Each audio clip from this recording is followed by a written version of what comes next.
today we are happy to have Levi Berner talk about his work on not computing depths with actions and video, so it's some kind of sensor fusion. Yeah. All right. Okay. Thank you, Cornell. So please explain to us. Yeah, sure. So this will be basically my thesis, and which I recently defended, and it's called Foundations of Embodied Representation, Robotics Without a Ruler. What does that mean? Hold on, my mouse isn't working. Okay. So you're at a desk right now, and you have objects in front of you. You don't know the precise distance from your eye to any of those objects, at least not in meters or inches, but you can reach out and touch any of those objects immediately. Robots today don't have this ability. If a robot wants to go through a door, we have to put a calibrated stereo or LiDAR sensor on that robot. It's going to measure the distance to the door, let's say in meters, the width of the door in meters, and then figure out if it can fit. This situation is the definition of unnatural, and it's led to multi-billion-dollar industries on calibrating sensors and hoping they stay calibrated. So on the left, I have a multi-sense camera. This is a company I actually used to work for, and their cameras are very rugged. In the middle, I have the example of LiDAR calibration for a drone, which users are expected to go through and do if they want their surveying drones to work correctly. And then we finally have the ADAS systems in the newer cars. Not even that new. I just replaced my wife's front windshield, and it was almost $1,000 instead of the usual 300 because they had to go around and calibrate the camera with the checkerboard. So this is a strange situation. Even if we calibrate properly, there's cases where robots still crash. So in 1999, the Mars Climate Orbiter hit the surface of Mars and didn't deploy its parachute because one part of the software used English units and another part used metric units. Humans can't do this because they only use one unit, something inside of their body that they use to measure where things are. I'm going to skip through this slide a little quickly, but there's been many moon landings over time, and we're getting closer to another attempt. But what is interesting is the unmanned moon landings, largely more than half of them fail, usually due to miscalibrated sensors or them not working as expected in space. This ranges from crashing, missing the moon, or landing upside down. We had a tragic plane accident in Washington, D.C. over a year ago. And while there are many causes and the helicopter should not have been anywhere near the airplane, the part of the issue is that the helicopter was flying much higher than it thought it was. At least that is probable.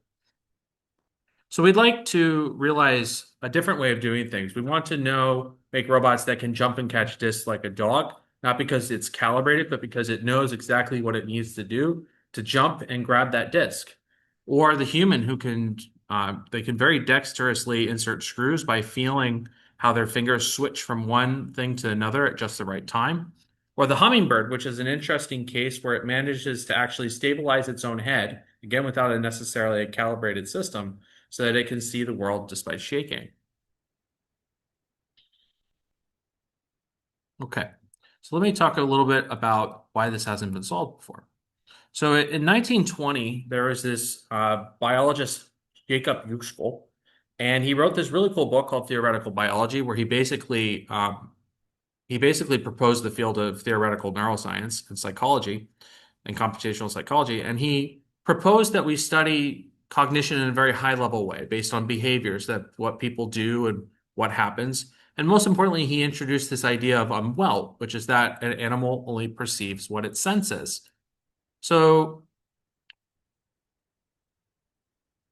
But he also pointed out in his book that animals have no real sense of distance that is told to them by somebody else.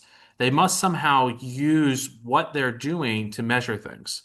But he stopped short of saying how this might be done. He said that's too much detail for my book, at least in this second paragraph down here. He did also brought another important concept. He brought up this idea of the sense plan act loop. So he took, say, a tick, and he thought about a tick can sense light, and it can smell skin oils, and it can measure temperature. And he modeled this as a loop where sensations would come from the world, go into the mark organ, which was the perception organ, and go down to the work organ or action organ and affect motion. And this behavior can be described as a circle. But higher level animals cannot be described as such a simple circle. So let us suppose I am thirsty and I look out into the world.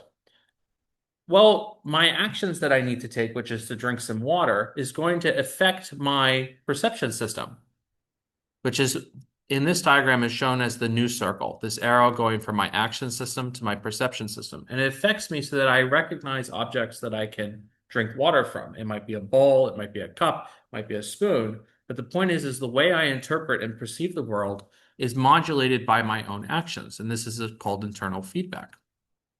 By 1980, and from 1980 to 2010, this work went on for a long time, there was another psychologist, Fuster, who said, you know what, Yushkul is right, and I have evidence.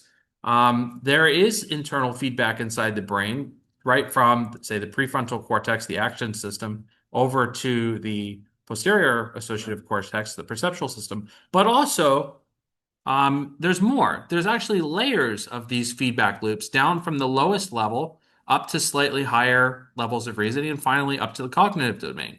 And Yushkul only described the highest level one. And so my thesis works on the lower levels. Now, why didn't this come to vision before?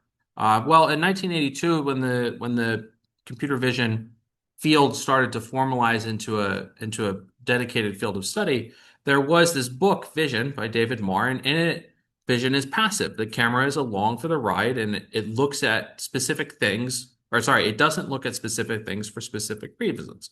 The robot moves along, and the camera just looks wherever it's going.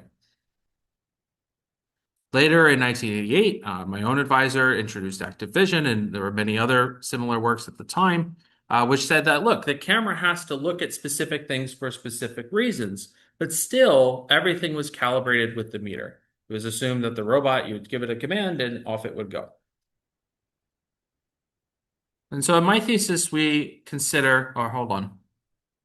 And so what we want to do is move past the sense plan act architecture. So if you have a system based on sense plan act, where you estimate the state in meters and you compute a plan, you think about what you should do in meters, something very strange happens.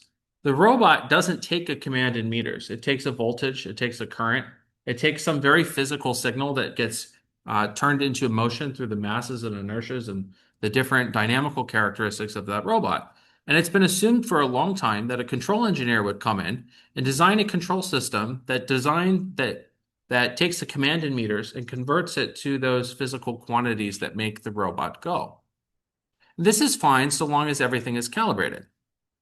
But what we consider in my thesis is if we add the internal feedback back, as Yushkul predicted, as the Fuster's hierarchy predicted, can we do more than this? And the answer is yes. All right, so then I'm going to take you into specific works. So the first one is on embodied feedback.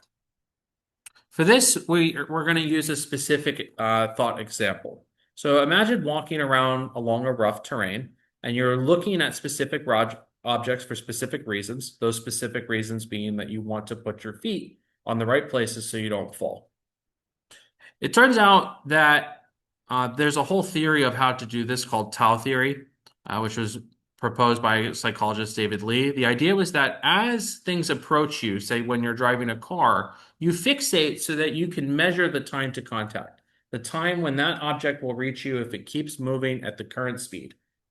And he had a whole theory for how humans can do basically everything that they do based on this. But there was no physical implementation. It was just measurements and a theory. Mathematically, we can model time to contact as the distance a robot has to a target divided by its velocity. And that, of course, is the time to contact. We can even generalize that to other directions. Say if the robot is moving vertically, which we're going to call the x direction, then we can call time to contact the ratio between that distance and its velocity, and this has mathematical meaning. And what we showed in my thesis is if we have time to contact, then it actually defines a linear time variant system, which we can solve, and it gives us this matrix phi, which I show here. And what's important is that phi says if we know where we started, then we would know where we ended. We know the shape of how we move, but not exactly the scale or the initial start point. And so this can be estimated many ways. It can be measured from time to contact, as David Lee would advocate for, and it can also be measured directly, say, from bounding boxes around specific objects.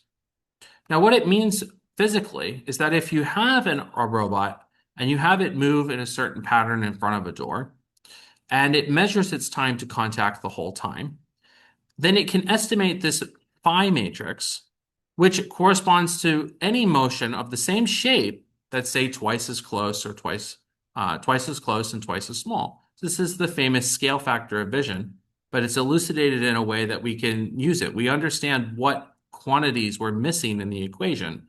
We just have to find them. Okay, so we have to somehow give the robot a sense of distance, which is what I've been promising the whole time. But there's no source of this from vision. It's always a scaleless quantity. It's not a depth estimate unless we calibrate it, and that's what we want to avoid. Yeah. And that's like, what does the robot compute from vision, and what is unknown that we're not going to get from action? Sure. So the robot computes this quantity phi. But from time to contact, it computes this quantity phi. Yeah. And that tells it the shape of its motion, like the figure 8 here. But it could have been twice as close and moved half as much along that same shape, and it would have gotten the exact same phi matrix. So it knows its trajectory. It knows the shape of its trajectory. It just doesn't know the scale of it.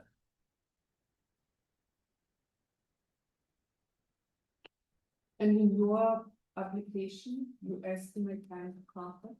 How? In one of the early papers, we estimate time to contact from optical flow, essentially. We track patches and differentiate the size and shape of those, differentiate the way those patches change in size to get the time to contact. Yeah. But you can also use, no, not the derivative of flow, the derivative of a patch's size. You can also just use the patch's shape directly, like the absolute values of the position of a patch in the retina.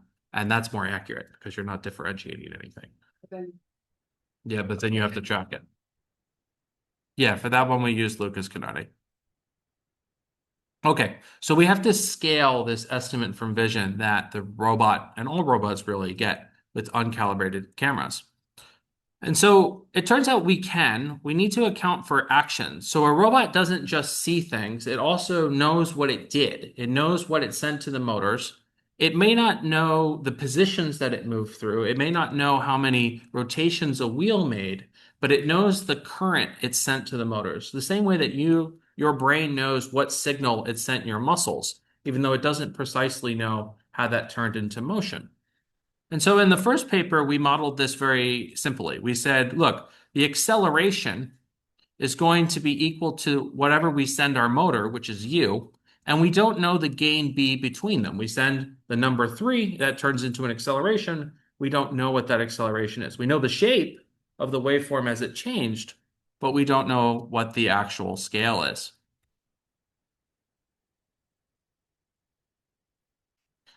And we can set this up into an equation. If we can integrate this unknown quantity twice and say that this double integrated acceleration plus our unknown initial position plus our unknown initial velocity equals wherever we are.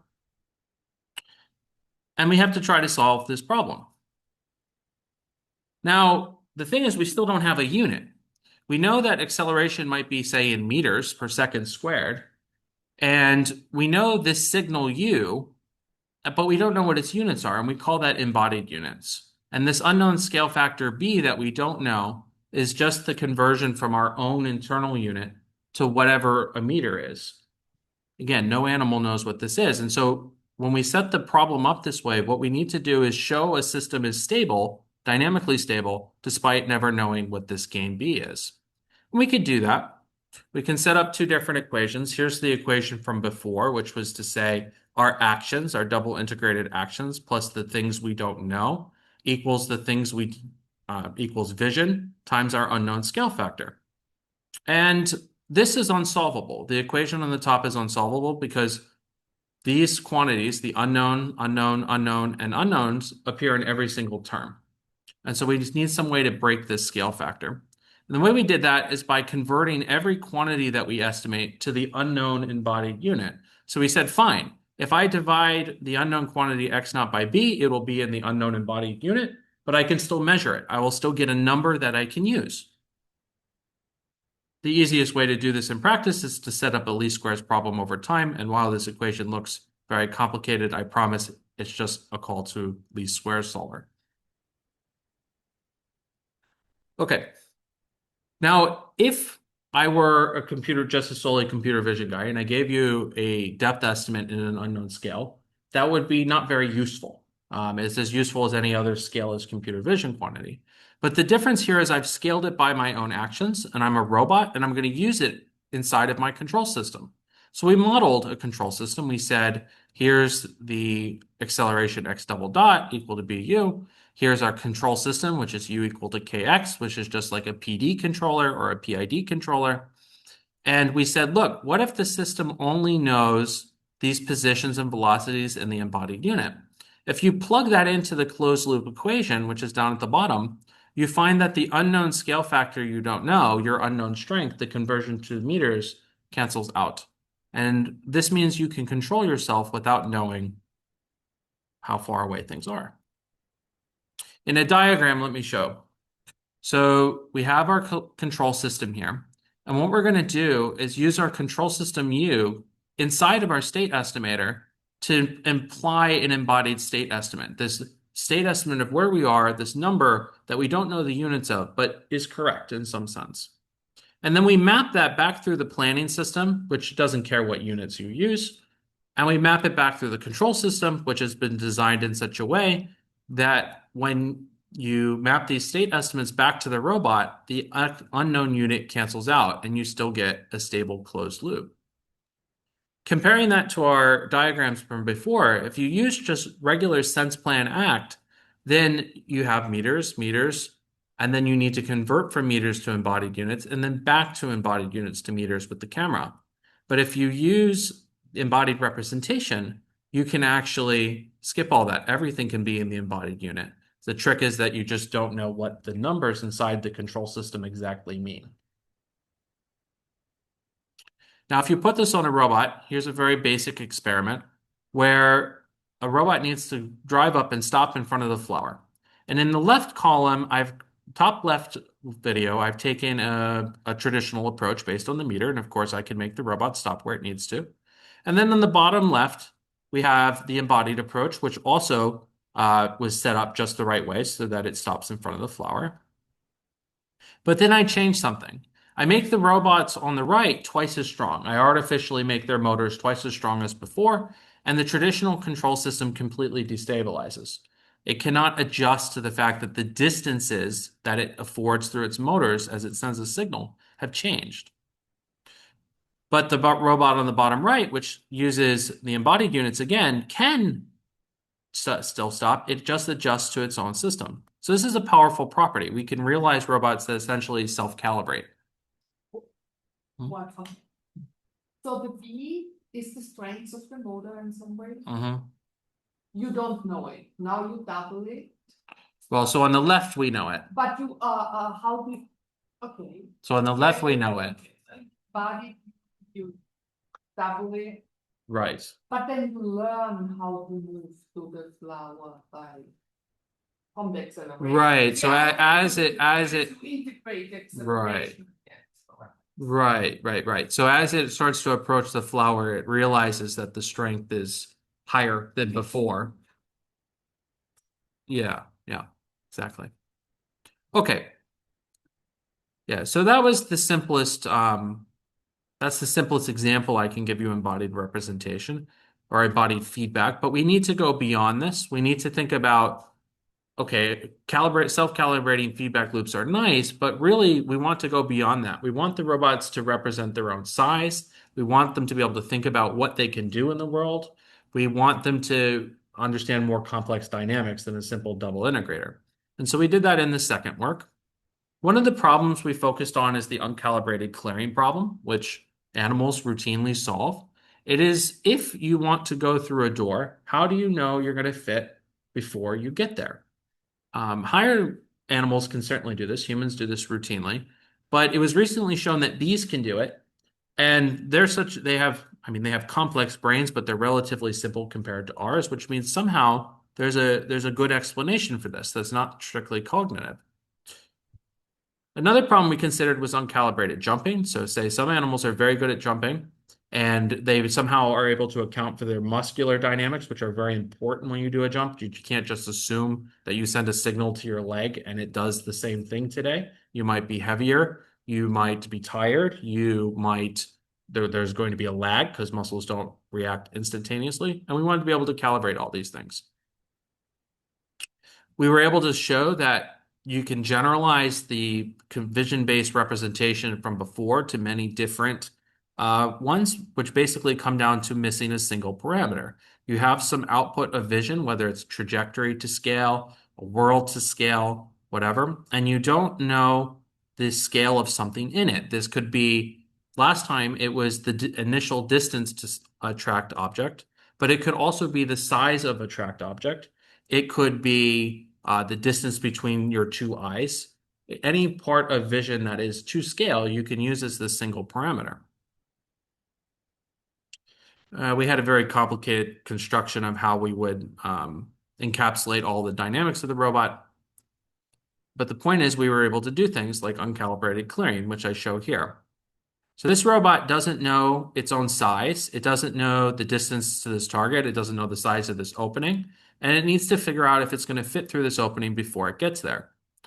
To do that, it's going to start by oscillating in front of the target. And while it's doing this, it records its own actions. It knows the magnitude of the actions it took in its own unit. It doesn't know what those numbers mean, but it can use them to estimate how far away it is from a target and how large it is in the embodied unit. Based on that, and using the stable closed-loop feedback we mentioned before, we can approach the target at a constant, safe velocity that won't break the robot. And when you touch it, you know that the distance from your camera to that object is half the width of the robot. And so you can work out the full width of the robot. And all that's left to do is measure the width of the opening in the embodied unit and do a simple comparison to see if you will fit. And so with this, we've solved a major problem, actually.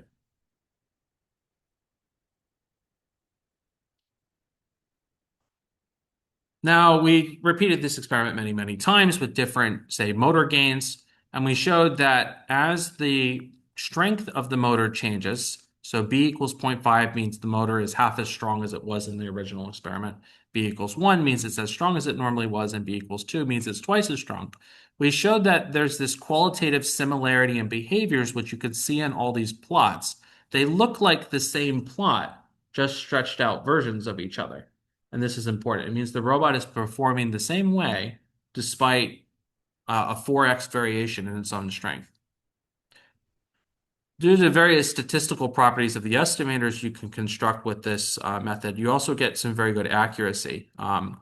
As the plot on the left shows the distance to the target in meters, and then the y-axis is what we measured the size of the target in embodied units, and you can see that they're very consistent despite different motor strengths. And while this one at the top looks a little bit inaccurate, this is when the robot is 3.5 meters away from a 10-centimeter target with a low-resolution camera, and the width of the target was changing by only a few pixels as it oscillated back and forth. So it's barely perceptible change, and you could still measure a useful quantity. Okay. We also did jumping. This one was done in simulation. We took a jumping agent, which I show on the bottom, and this one had the muscular lag. It had simulated muscles that don't respond immediately to what you put in them. There's some filter and some dynamics. And we had to do a lot of math, which we shouldn't go through today, but we did a lot of math to show that you can still get an embodied unit despite a very large dynamical system between your input and what actually happens. And you still get a linear problem that you can solve with least squares. It's just that the way you regularize it to get a unique solution changes. Let's skip to the results. And so here's an agent that needs to jump the unknown distance. It doesn't know how far it needs to jump. It doesn't know the strength of gravity. It doesn't know the strength of its own legs. And it's doing the same pattern of oscillating a little bit And then it's able to, with all the weight, the estimators we've constructed, it's able to estimate the strength of gravity, the distance to be jumped, its own muscular dynamics, all in its own units. They're all consistent. You just need one unit to plan how to make a jump, and boom, it can jump. In the video here, what I'm doing is changing the strength of gravity and the distance manually several times so that you can see it keeps working. When you do this many, many times, you see a nice consistency. Here in the top left is, for example, we varied the jump distance without telling it how far to jump, and it still jumps how far it needs to jump. Most of these plots look exactly the same because we keep the jump distance the same, but we're varying some parameter. So, and yeah. what does it, and it compares what it sees? It compares what it sees to what it did. What does it see? Oh, this one, it just segmented out this red line. So it wants to jump to this red line. And so all it does is segment that out and measure the Y pixel. And that's enough. The length. Not the length, just where the line falls on the vertical axis of the image. And that's enough to do everything afterwards. Yeah. Yeah. Yeah. And so what I was saying is in all these plots, the robot is doing most of these plots, except for the one where we varied the jump distance. The robot is doing basically the same jump despite varying the actuator gain or the strength of gravity, how long we oscillate before we jump, the camera resolution, etc. And it's still jumping the right distance. But what you can see, especially in these bottom right plots where we're physically changing the dynamical system, or changing gravity, or changing this muscular strength, you can see the system automatically adapting its jump impulse into the muscle so that it still accomplishes the same task. And so because as we say that embodied representations are invariant, they're invariant to your particular muscular response, they're invariant to the strength of gravity today, and they allow you to keep doing the same thing. Okay. And so embodied representation is a very different way to do robotics than what we traditionally do, but it requires us to do some things that are a little uncomfortable. We have to estimate a lot of dynamical system parameters online. We have to use signals from our own body without assuming they're calibrated. And this requires a lot of work going forward. There's 5 steps you have to follow, which are pretty straightforward, but there's still something that's very difficult. And I'm going to show you quickly something I've been working on since my thesis. So in all of this, you still have to estimate the parameters of the robot. And everything I've shown you is a nice linear robot where I've somehow restricted it so that I can prove the problem is solvable. But real robots are much more difficult. So on the right, I have this was supposed to play. It's supposed to be a video. Let's see. On the right, I have a robot arm. And what it's doing is it's trying to go to a position and hold where it is despite gravity. And so the one on the left is an uncalibrated robot, and it's falling over very quickly. And this is how you might get a cheap robot from a manufacturer. On the right, the robot is calibrated by the manufacturer with a $10,000 piece of torque measurement equipment. And in the middle is the robot calibrated with our new software, which does this automatically. This is a system identification toolbox. It was recently integrated into Majoko and is publicly available. And I'm going to show you what this kind of looks like in practice. So I'm going to exit from this and then bring this up.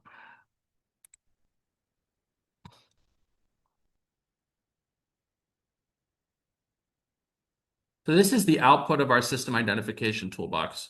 And what I want you to look at is this video here in the middle. The green is what a real robot did in the real world. We put some inputs into this robot arm and it wiggled all around in a crazy way.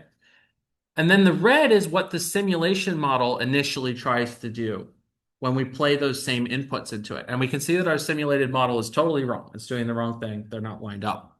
But then after we use our system identification toolbox, which has a clever way of setting up nonlinear least squares problems, we can get a simulated model that matches reality. And we can do this again. This is for a much more complex robot before. We have to optimize lots of parameters to do this. And we have to look at, not this one, but we have to look at a lot of funny plots to work on these problems. So for example, here is, so the orange line is what the real robot did. The blue line is what the initial robot simulation did. And we're able to use this whole framework and the software that's behind it to debug these problems until the optimization problem converges to produce simulated robots that almost exactly match what the reality does. And so we're working on robot arms, robot dogs, and quadrotors for these things now. So if somebody uses this toolbox, how is he using it? You have to bring your own robot, Yeah. and then you're going to go and record some data with your robot moving around. You're going to set up a simulated. So, You can set it up as you want it. So in this robot arm example, there's no vision. It's using the position encoders. For the quad rotors, we use the camera to measure approximately where the robot or so you get yeah. back and forth. Yeah, but you can use a camera too, just depends. And then yes, you basically optimize your simulation model until it does what the real world does. The trick is that's very difficult to do. It's very difficult to set up these problems so that they converge, and this software makes that a lot easier than it was before. All right, let's go back to the slides.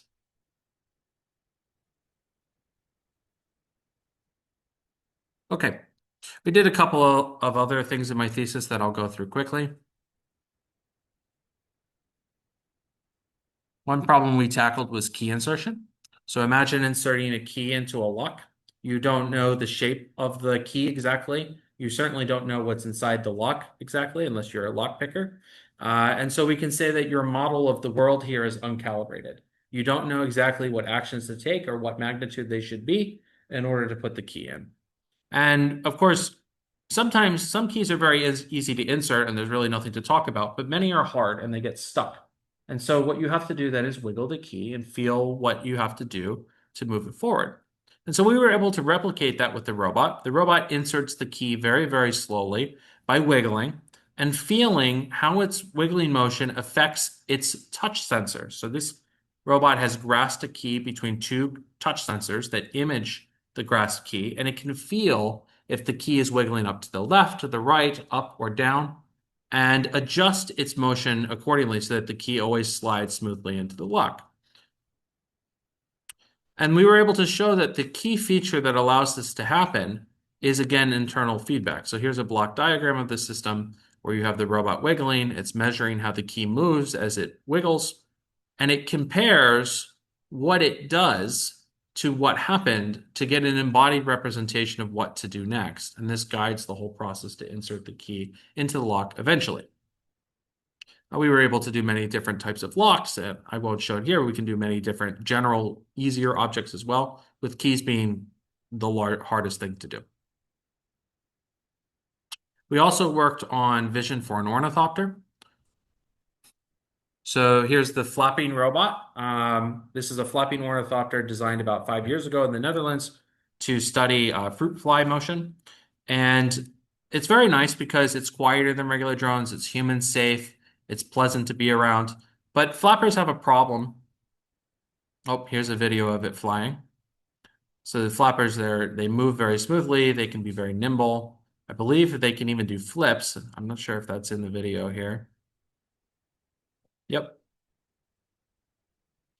And so we'd like to use them as an alternative drones, but they have a problem. My flapper is one of the only ones in the world with a camera on it, and it's because the video you get from a flapper looks something like this. It's very shaky. No human wants to look at this, and no computer vision control algorithm wants to look at it either. And so we needed to solve this, and that brought us to what birds do. So hummingbirds are able to stabilize their head using their neck. So are chickens. And while you could try to put this on a flapper, it's actually very difficult to build such a mechanical system. So we went and looked at another animal, the human. Humans also have eye motions that they have to stabilize. So your eye has two types of motions. One is called a saccade, which is a conscious movement of the eye from one place to another. And another is called a microsaccade, which is a random motion that you can't quite perceive, but is always happening. It's usually less than a degree. We don't know exactly why the human or mammals in general perform microsaccades, and we don't know why they're not perceived, but there is a theory. that the back of the retina is doing the computation to stabilize the video. And so if you try to transplant that to a flapper, what that would mean is as the flapper moves along in a very random path, you're trying to re-render the video to a smooth path. And we set up an algorithm based on direct matching that maybe a retina could compute, certainly not exactly, but it can do the direct comparisons necessary, where we try to line up recent imagery from the flapper based on a rotation, not a homography, not an affine warp, but a rotation, just like an eye can make. There was a bunch of math involved. And one of the key features of this algorithm is that you can take these images, you can take multiple of them and line them all up to the starting time. So the little animations. You minimize iteratively. Phase correlation doesn't work on this data because it's basically too blurry. Also, you can't do phase correlation for these types of rotations. It doesn't map well. Yeah. Basically what you can do with this algorithm is you can take many frames and you can actually warp them forward in time to a single frame, and this helps make things much more stable. Let me skip ahead to the results. So on the top left is video from a flapper flying in one of our labs. In the top right is the result of our algorithm. This is producing a little blurrier of a video, but a much more stable one that you can actually use for applications. We're working on this now. In the bottom left is a typical commercial video software, which is certainly stabilizing the video better than the unstabilized one, but it introduces a lot of artifacts. There's weird stretching going on as the video goes through, and it's also just not as stable as our output. It's still shaking a little bit. Finally, on the bottom right is what I call a saccade stabilized view of our algorithm. In this one, it stabilized the video as much as possible so that the frames are actually rotationless. But every once in a while, you have to shift the view suddenly to keep everything in view. Otherwise, you'll just get a black image. There's another result.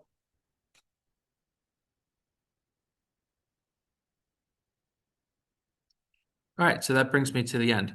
So robots with embodied representation have these very nice abilities. They don't need precise calibrations. They don't need a 3D model of the world a priori. They can automatically adjust to their body, and we can prove they will still work. And this is a big deal because we can use this in safety critical situations. It is accomplished by using embodied units to build these representations, and that introduces a bunch of math problems that I'll probably be working on for a long time, because it's not 100% clear yet how to make robots of any morphology actually estimate these quantities without converging to a useless solution. So there's a lot of work to do in the future. All right, I want to acknowledge my direct collaborators, my advisors, Yanis and Cornelia, and of course, some of my co-authors, Guido, Nitin, Pavan, and Gabriele. These are the papers discussed today, and that's everything. Thank you.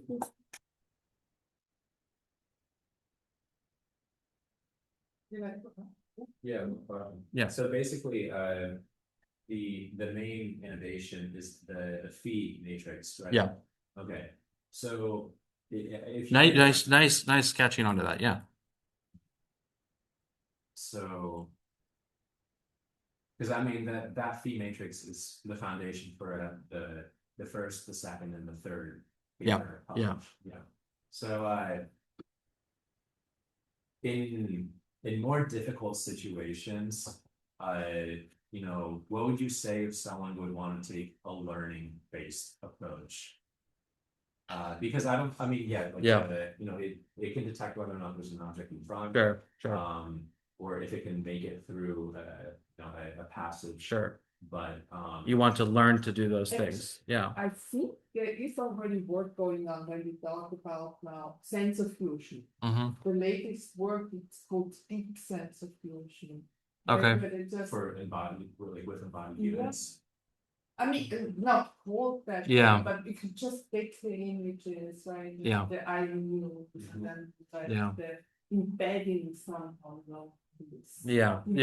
Is it I've started to. I mean, they don't think what is computer, but embedding should happen. They're starting to see people feed in IMUs and even the motor inputs into these models along with the images. Mhm. And we're starting to see robots that work. They're not calling it embodied representation. They don't have a good understanding of why it works. You can see the confusion in the papers, but it is, and I think this property is why.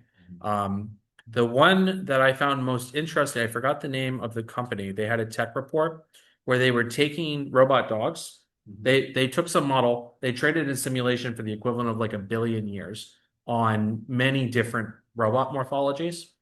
And at the end, what they could do is they could take a robot dog, cut its legs off in like up to the elbow, and put it on the ground and put this model and click run. And then the first time it would try to get up and like it would fall over almost immediately. But because this model had been trained on so many different morphologies and had access to the actions it took as it fell over, it was able to very quickly do something in its embedded space that made it start walking. And again, I think this property is at play here. Nobody knows exactly how it's doing the computations anymore. Yeah. Yeah. Yeah. Actually, if you could go back to the feed matrix, Oh, you mean the time to contact version of it? Yeah. First. This one? Yeah. Yeah. Okay. So if you could explain the formula of how you were able, well, not just the feed, but how we got here? Okay, sorry again. I'm so sorry. It's okay. Yeah. All right, here we go. So we started with time to contact. Yeah, it's really cool that you want. Yeah. So we started with time to contact, this measurement of which you can get actually without camera intrinsics of how fast or how much time it would take to see something. Yeah, distance by that. Right. So here's that definition there, right? Okay, what I did is I rearranged the definition. And so right on the right here, we're saying that our velocity is equal to the inverse of our time to contact times z. We don't know z, we don't know z dot, we know the ratio. Okay, this is a special equation. This is a linear time varying differential equation. It's linear because the things we don't know, z and z dot, are multiplied against a scalar, and we know this scalar. If this were a multi-scalar problem, we would not have a solution, but it's single, and we do. I don't know if I wrote the term down here. I didn't, but I'll show you where it comes. Now, we can also write a similar equation for x. So I told you time to contact can be a three-dimensional quantity. There's one for along the optical axis, that's c. You can get equivalent meanings for x and y motion. And that's what this equation means here. So our x dot equals our time to contact on the x direction times z again. Skipping to the next slide. The solution to this differential equation is phi z. And we can construct, see the time to contact on x and y. The solution to that differential equation composed with the other time to contact terms gives us this phi matrix. And there's not a great way to show how you constructively get to this. It's basically, I took some classes and I knew some facts, and then I guessed the rest. And if you guess the solution to a differential equation, you can take the derivative and get the same differential equation back. You've solved it. Right. Well, the key is it's not C plus an unknown, it's C times an unknown. Times. And if it were plus, we would be in trouble. But because it's times, we can do things. And so, yeah, we get this in control theory. We call this the state transition matrix, and we use the Greek letter capital phi for that. And so that's why I borrowed the notation here. And now, of course, very similar results exist in the computer vision literature, almost identical, but it's the interpretation of it that allows you to do the things that came later. Yeah.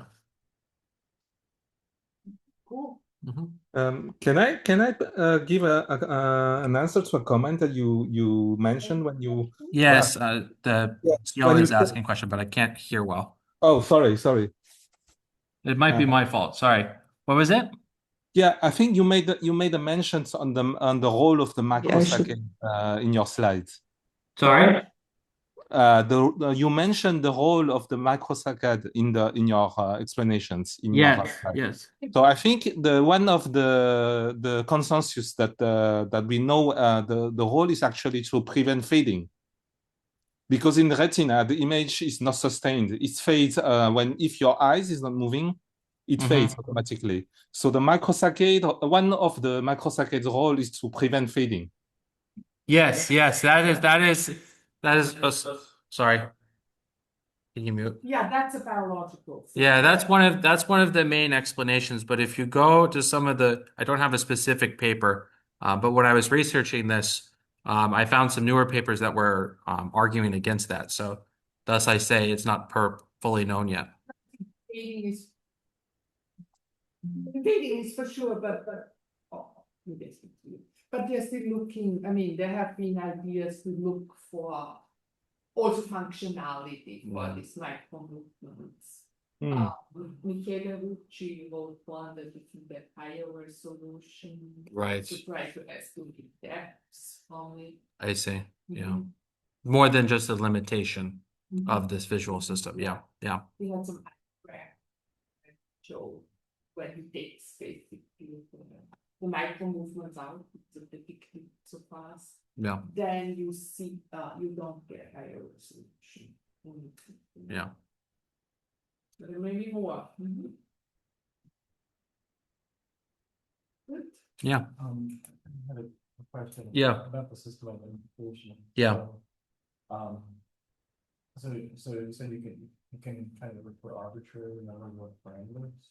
Yeah, I mean, getting the problem to converge is on you, but the framework we've set up, it's like we don't quite have a GUI, but imagine you could very easily set up a problem and say, these are the things I don't know about my robot. Yeah. This is the signals I've recorded from that robot. They are these signals on this simulated model.